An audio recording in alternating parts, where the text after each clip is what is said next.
یوم اقبال کے موقع پر اسلامک سینٹر آف انڈیا کے زیر اہتمام عیدگاہ ایشباغ میں مختلف پروگرام ہوئے۔ اس موقع پر علماء، صلحاء، صحافیوں اور ادباء نے اظہار خیال کیا۔ پیش ہے پروگرام کی جھلکیاں۔ اس پر بیٹھے ہوئے آج کے اس تاریخی پروگرام کے صدر مجلس اور اس اسلامک سینٹر کے فاؤنڈر اور سرپرست اعلیٰ اور آج کے اس تاریخی ہال میں بیٹھے ہوئے تمام ہندوستان کے روشن مستقبل، ملک اور ملت کے نونہالوں، نمائندگان، اسکالرز، خواتین و حضرات، السلام علیکم ورحمۃ اللہ وبرکاتہ۔ یا الہی فکر نظر کو طاقت پرواز دے، یا الہی فکر نظر کو طاقت پرواز دے، فکر کے رہوار کو رفتار اسب تاز دے، حسن باطل جس سے لرزے وہ ہمیں انداز دے، حسن باطل جس سے لرزے وہ ہمیں انداز دے، فطرے کو ہمارے قوت اعجاز دے۔ آج کی یہ کانفرنس یوم اردو کے حوالے سے اور ایک ایسے شاعر کے حوالے سے منعقد کی گئی ہے جو مشرق و مغرب اور بر صغیر کے اس ماحول پر اس کی پوری ذات، پوری کیفیت، پوری شخصیت، ہر آدمی، ہر انسان، ہر پڑھا لکھا طبقہ متاثر ہے۔ جب کبھی شعر و شاعری کی بات آتی ہے، جب کبھی فکر کی نمائندگی اور اس کے اقبال و عروج کی بات آتی ہے، مسلم امہ کو درپیش چیلنجز کے حل کی تلاش کی بات آتی ہے، تو ہم لوگوں کے سامنے اگر کوئی شاعر کی شاعری یا اس کے بیان کردہ جملوں پر اگر نظر جاتی ہے تو وہ صرف ایک نام آتا ہے کہ وہ نام ہوتا ہے کہ ہم شاعر مشرق علامہ اقبال کا نظریہ اس سلسلے میں کیا ہے۔ ان کا پیام، ان کا پیغام، ان کی فکری بلندی، ان کی حمیت، ان کی استقامت، ان کی جرأت، ان کی بے باکی، ان کی وفاداری، ان کی ثابت قدمی، ان تمام چیزوں میں جھلک اگر نظر آتی ہے تو ان کی شعر و شاعری بھی نظر آتی ہے۔ آپ یہ دیکھیے کہ اس دور کا مطالعہ کریں، اس دور کو تاریخی پس منظر اور پیش منظر کے حوالے سے ہم جائزہ لینے کی کوشش کریں تو اس وقت کی جو صورتحال تھی، آپ یہ دیکھیے کہ مسلم امہ جو حکمرانی، تخت و تاج اور قلعے، عمارتیں، تہذیب، ثقافت، یونیورسٹیز، کالجز، سائنس اور ٹیکنالوجی پر اس کی گرفت تھی، لیکن کچھ ہی سالوں کے بعد جا کر وہ زبوحالی کا شکار کیوں ہو گئی؟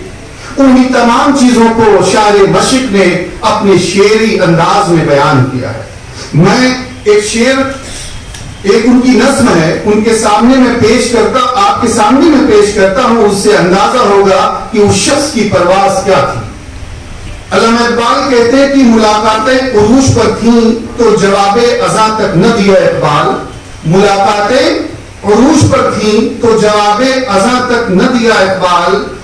صنم جو روٹھا ہے تو آج مؤذن بنے بیٹھے ہیں، صنم جو روٹھا ہے تو آج مؤذن بنے بیٹھے ہیں، اور نہ کلیم یاد آتا ہے، نہ دل یاد آتا ہے، نمازوں میں اقبال کافر بنا دیا ہے لوگوں کو 2 دن کی محبت نے۔ اور اگلا جملہ سنیے ان کا، کتنی عجیب ہے گناہوں کی جستجو اقبال، کتنی عجیب ہے گناہوں کی جستجو اقبال، نماز بھی جلدی میں پڑھتے ہیں پھر سے گناہ کرنے کے لیے۔ مطلب آپ اس شخص کی شاعری میں جو چیز چھپی ہوئی ہے اس کا اندازہ کریے اور ہم اپنا محاسبہ کریں کہ ہم کس طریقے سے کن چیزوں کو، وہ شخص کتنا سائنٹیفک طریقے سے اور نفسیاتی طریقے پہ ہمارے جذبات کو، ہمارے نفسیات کو اپنے شعر و شاعری میں ڈھالنے کی کوشش کیا ہے۔ شاعر مشرق علامہ اقبال نے قرآن کریم کے حوالے سے ایک بہت ہی اتہاسک اور تاریخی بات کہی ہے، اس کو بھی میں آپ کے سامنے پیش کرنا چاہوں گا۔ قرآن کریم نے بار بار مسلم امہ سے ہی نہیں بلکہ انسانیت سے یہ پیغام دینے کی کوشش کی ہے، اور رہتی دنیا تک کے لیے اس کا جو پیغام ہے وہ عمومیت کے ساتھ وہ شامل ہے کہ اگر کوئی بھی قوم، اگر کوئی بھی نفس ترقی کرنا چاہتا ہے اور امن و شانتی چاہتا ہے، اپنے رب کریم سے ملنا چاہتا ہے، تو صرف نظریہ یہ ہے کہ اللہ رب العزت کی بنائی ہوئی چیزوں کا بہت ہی سائنٹیفک طریقے سے مطالعہ کرے۔ قرآن بار بار ان تمام چیزوں کو یاد دلاتا ہے کہ افلا یتدبرون، افلا یعقلون، افلا یعلمون۔ تسخیر کائنات، ہر چیز میں تدبر، تفکر، سوچنا، وچار کرنا، منتھن کرنا قرآن کا یہ پیغام ہے۔ لیکن شاعر مشرق کیا کہتے ہیں کہ ہم نے اس قرآن کو دو دفتیوں کے بیچ المیرے میں سجا کر رکھ دیا۔ اس کو نکالتے کب ہیں کہ جب ہمارے گھر میں کسی کو ضرورت پڑتی ہے کہ اس کی سانسیں ملک الموت نہیں نکال پا رہے ہیں تو سورہ یاسین کی تلاوت کر دی جائے، تو اس سے اس کی سانس نکلنے میں آسانی ہو جائے گی۔ میں علامہ اقبال کا کوٹ آپ کی طرف منسوب کرتا ہوں کہ علامہ اقبال ایک جگہ فرماتے ہیں کہ قرآن کریم کے سلسلے میں یہ قرآن کی آیتوں سے تجھے بس اتنا واسطہ رہ گیا ہے کہ تیرے بوڑھے کی روح جب اٹک جائے تو سورہ یاسین لے کر بیٹھ جا۔ اس میں کوئی شک نہیں کہ اس سے روح آسانی سے پرواز کر جائے گی، لیکن مجھے افسوس تو تجھ پر ہے کہ جس کا ایک ایک لفظ زندگی دیتا ہے۔ اس سے بھی تو نے مرنا سیکھ لیا، جس قرآن سے تو نے مرنا سیکھا، کاش اسی قرآن کریم سے تو جینا سیکھ لیتا تو کیا ہی بہتر ہوتا۔ علامہ اقبال کی شاعری چاہے تو وہ محمد عربی صلی اللہ تعالی علیہ وسلم کی ذات گرامی سے عشق اور دیوانگی کا مسئلہ ہو، چاہے قرآن کریم میں تدبر و تفکر کا مسئلہ ہو، علامہ اقبال کی شاعری میں تمام چیزیں آپ کو ملے۔ بار بار وہ نوجوانوں کو ابھارنے کے لیے، بار بار وہ مسلم امہ کو بیدار کرنے کے لیے، بار بار وہ اپنے کھوئے ہوئے وقار کو واپس لانے کے لیے، اگر آپ کو کسی بھی چیز کا مطالعہ کرنا ہے، تاریخی پس منظر میں اس چیزوں کو جانچنا اور پرکھنا اور تولنا ہے، تو آئیے علامہ اقبال کی شاعری میں آپ کو عشق رسول بھی ملے گا، قرآن کریم کے ساتھ آپ کے والہانہ تعلق کو مضبوطی دینے کے لیے راہ عمل بھی ملے گا، اتحاد امت جو انتشار کے طرف تیزی کے ساتھ گامزن ہے ان کی شاعری میں آپ کو وہ بھی ملے گا۔ وائس کی جو آواز ہوتی ہے، ناصر کی جو نصیحت ہوتی ہے، اس میں کہیں سے روحانیت نہیں ہے، تو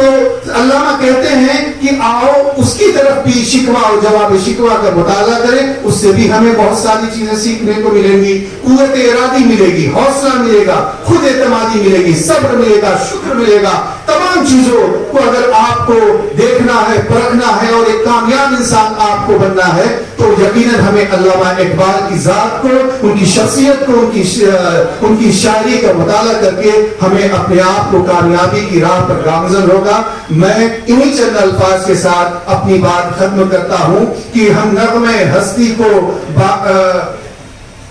میں شعر کے ساتھ اپنی بات ختم کرنا چاہوں گا کہ یہ نہ دیکھو کہ چراغوں کی لوئیں مدھم کیوں ہے، یہ نہ دیکھو کہ چراغوں کی لوئیں مدھم کیوں ہے، ہم سے پوچھو کہ ہوا جشن چراغاں کیسے۔ آن لائن کی جانب سے آپ سے بس اتنی التجا ہے کہ ہمارے اس پروگرام کو لائک، شیئر اور سبسکرائب ضرور کریں، ساتھ ہی بیل آئیکن دبانا نہ بھولیں جس سے ہماری ہر ویڈیو آپ تک اپلوڈ ہونے کے ساتھ ہی پہنچ سکے۔ شکریہ۔